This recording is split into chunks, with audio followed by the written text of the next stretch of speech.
this video we continue with a few more examples involving the chain rule and partial derivatives. So in this problem we are asked to show that partial w partial r is equal to partial f partial cosine theta plus partial y partial sine theta, where x is equal to r cosine theta and y is equal to r sine theta, and w is a function of x and y. So before we start doing this problem, let's just notice a few things. Here we have a mix of notations, okay, which usually happens. So this means partial w partial r is equal to partial derivative of f with respect to x times cosine theta plus partial derivative of f with respect to y times sine theta, okay, where x is defined in r and theta, r times cosine theta, y is defined in terms of r and theta, r and sine theta, standard polar coordinates, but w is not defined explicitly in terms of x and y. Okay, so what do we have to do? So I have w depends on x and y, and x depends on r and theta, and y depends on r and theta, right? So from here, partial w partial r is equal to, we're asked to find partial w partial r, so partial w partial x times partial x partial r plus partial w partial y times partial y partial r. Okay, so partial w partial x is nothing else, because w is the function f, is nothing else but the partial derivative of f with respect to x, and using different notation that means partial f partial x. So partial w partial x is nothing else but partial f partial x, because w is f.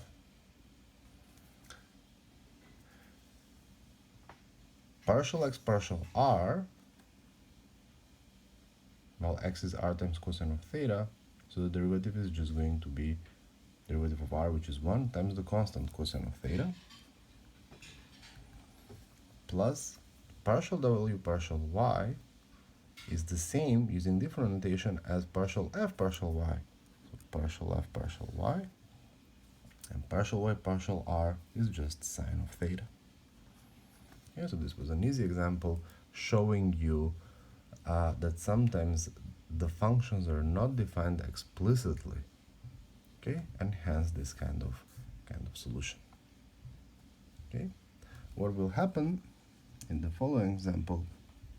We'll do partial derivative with respect to partial derivative that depends in 3 variables. So we have a function f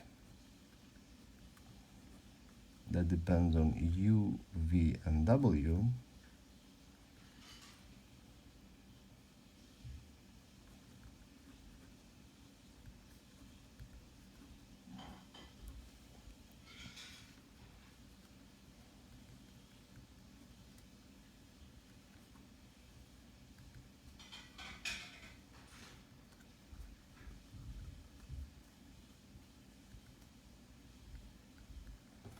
okay, so the function f depends on u, v, and w, and each of these variables are function in terms of x and y,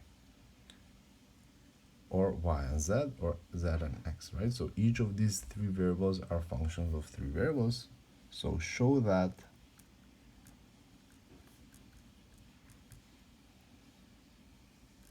partial f partial x plus partial f partial y plus partial f partial z is equal to 0. Okay, so let's construct this tree here and check what will happen, right? So I have a function f that depends on u, v, and w, where u depends on x and y, okay, v depends on y and z, and w depends on x and z. Right? Previously I said that u, v, and w are also functions in three variables, so that was a mistake. Sorry about that. So let's see how are we going to evaluate partial f, partial x. Okay. So partial f, partial x is equal to partial f, partial u times partial u, partial x. Partial f, partial u times partial u, partial x. Okay? Plus, here I'm going to write it for this function only, but then in the next I will skip plus partial f, partial v times partial v, partial x, plus partial f, partial w times partial w, partial x.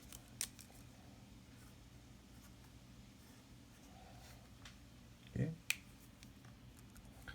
So partial f, partial u, f is not defined explicitly in terms of u, so I will just use this less complicated notation, which means partial f, partial u, sorry, times partial u, partial x is the derivative of u with respect to x. Derivative of x is just 1, so times 1, plus partial f, partial v is what it is, because it's not defined explicitly. I'll leave it as partial f, partial v, plus partial v, partial x. But v doesn't depend on x, so that derivative is going to be 0. So I'm not going to write it. And then partial f, partial w, partial f, partial w, times partial w, partial x. That means the derivative of w with respect to x, that's -1, which means partial f, partial u minus partial f, partial w. That's our partial f, partial x.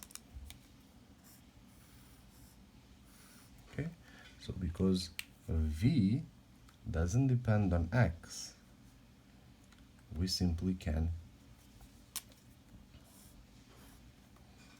don't have to write it, right? We're not gonna get to x through this route.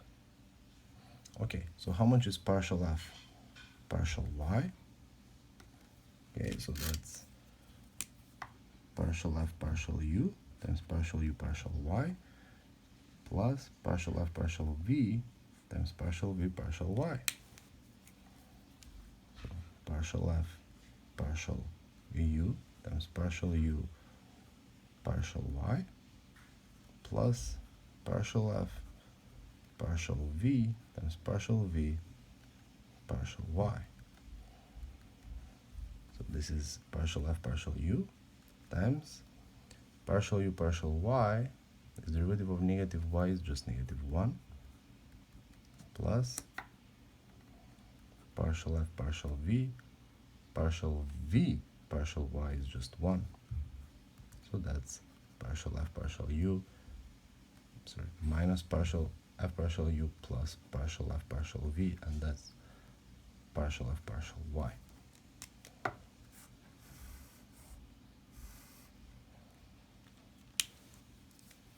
And finally,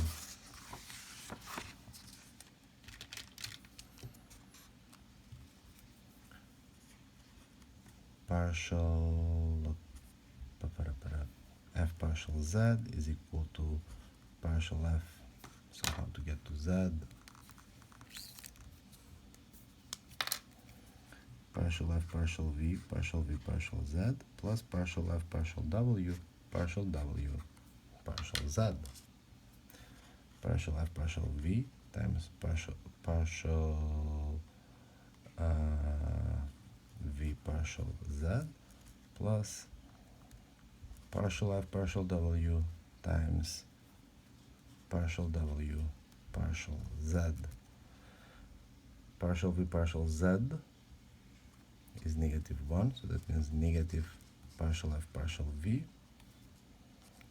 partial w, partial z derivative of z is 1.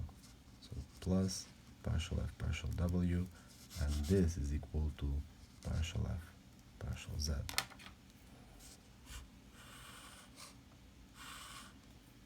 So now let us see what we have to show. We have to show that partial f partial x plus partial y, f partial y plus partial f partial z is equal to 0.